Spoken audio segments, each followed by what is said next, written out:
वतीने ज्या मोर्चाचं आयोजन करण्यात आलेलं आहे। परभणी आणि बीडच्या घटनेचा निषेध या ठिकाणी नोंदवत आहेत। जरांगे पाटील देखील या मोर्चात उपस्थिती राहणार आहे।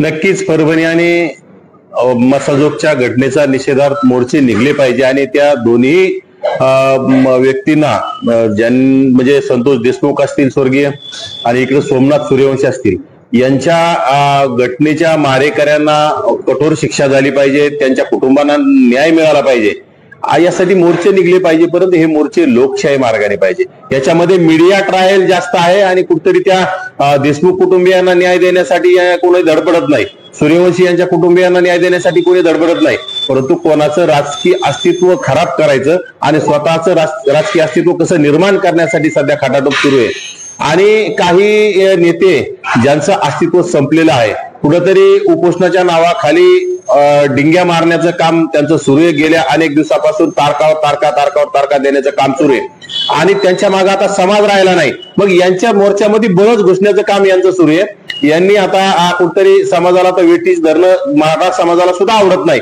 कुठल्या समाजाला जातीवाचक बोलणं, कुठल्या समाजाच्या नेत्यांना टार्गेट करणं हे सुद्धा मराठा समाजाला आवडत नाही। परंतु याला मोर्चाचं आयोजन करण्यात आलेलं आहे। परभणी आणि बीडच्या घटनेचा निषेध या ठिकाणी नोंदवत आहेत।